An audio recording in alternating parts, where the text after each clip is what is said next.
Okay, so a lot of you guys seen the controller review of this. This is the Apex 4 from FLYDIGI or FLYDIGITY. You've been around for a while.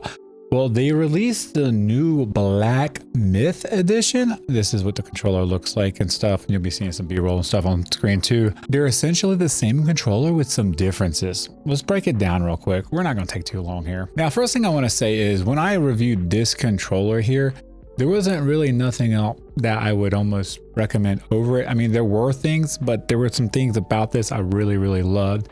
That was until, where is it at? That was until the Vader Pro 4 came out. This is my new favorite FLYDIGI controller by far, based on price to performance and everything else. So what are the differences between these two? Well, evidently one is deluxe, right? This right here, it has a nice super case. This is the, what is it? The Black Myth Wukong. I don't know if I'm pronouncing that right or whatever, edition. And it's a nice unboxing experience, if I'm being honest with you. The whole everything from opening the box and everything, it looked really, really good. I'm not gonna lie there. Well, what wasn't cool is you get pretty much everything that you would get with this controller. And if you remember, there are tensioning screws for your joysticks right here on the controller itself. They have those here too, and they're much easier to get to, as you can see here. Let me kind of put my middle finger on it. They're much easier to get to, which is super nice because I complained about having to take the thumbsticks, the joysticks, and the case off, then to pull out the magnet to a little screw, the screwdriver thing, just to tighten the sticks up and stuff, which, I guess it depends on if you like the different stick, tensioners and stuff with controllers and stuff or different games and stuff. That's why I like the Vader Pro 4 so much, because you can just do it right there on the fly. And you could technically do this on the fly too, because they're right there on front, but it didn't come with the tool. I literally had to take this controller apart and take this out to be able to tighten these sticks down, which was stupid, especially for the price. This controller is $189. So right off rip, I'm super disappointed that it did not. Mine did anyways. If it's supposed to, then somebody screwed up somewhere, because mine didn't come with it. So for $189, you get the option to tighten them, but you have to bring your own screwdriver to the party.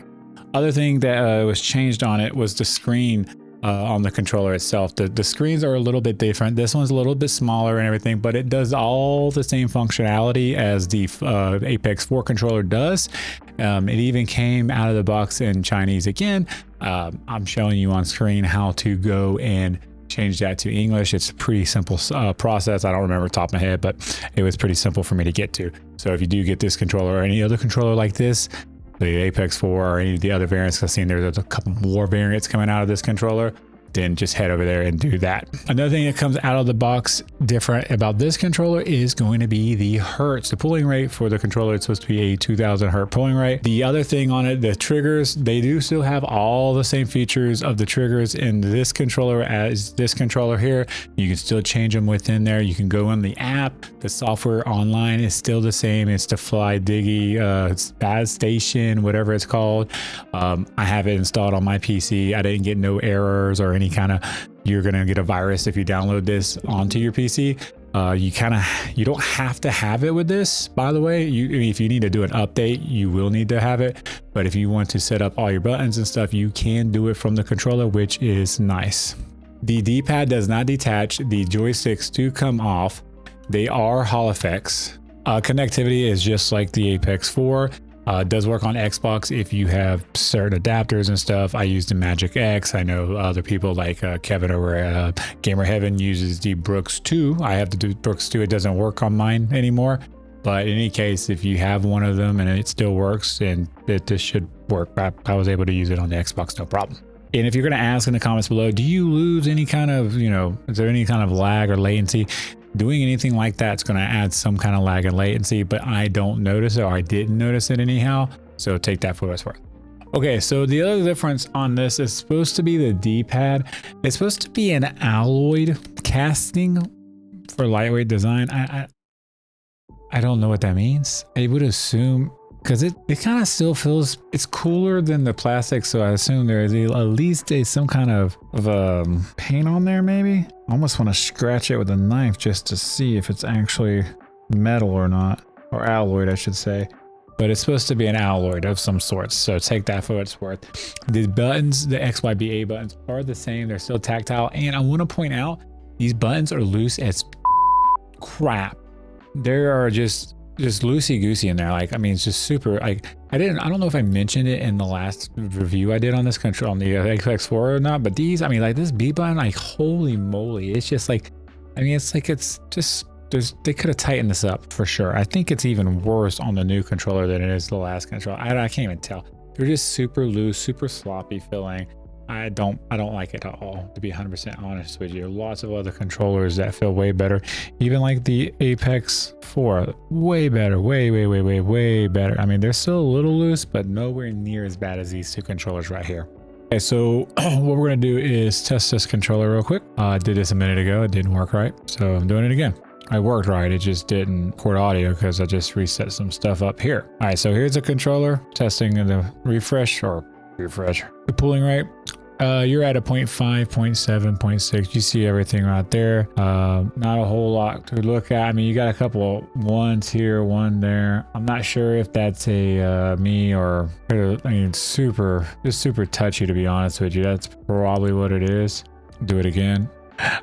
Those are me. Those outliners are me, because I had totally just jacked that test all up. I was trying to see if I can get this lower right here, but it couldn't. It's okay. You see what it is. It's pretty much 0.5. Take that for what it's worth. Moving on. Okay, so let's wrap it up. I mean, this is not going to be a long video just because honestly, they're the same controller. There's just some differences. It looks different.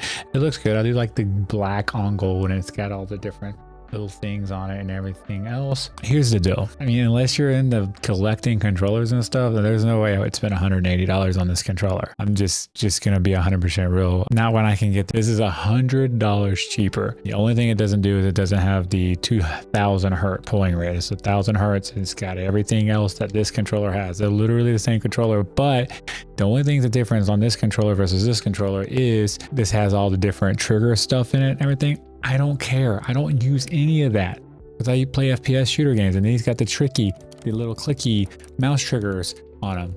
I can turn on off, and the pull is literally like 5% to be full max. I mean, it's just a good controller versus the Apex 4, controllers. So if you're asking my opinion, I'm not buying it, but maybe you want to look at it. Maybe you like collecting controllers and stuff, if that's you, sure. Check the links out below, help support the channel. I'm going to link the Apex 4 down there too. It was my 2024 controller of the year by far, in my personal opinion. A few controllers that I haven't tested yet. It came out last year that I'm going to probably test here soon, but be on the lookout for this video. But if you haven't seen the video of this and you want to check this video out, you can check that out over here, and whatever YouTube's kind of recommending you over there, you can check out there. And as always, guys, I'll see you in the next video. Peace and love.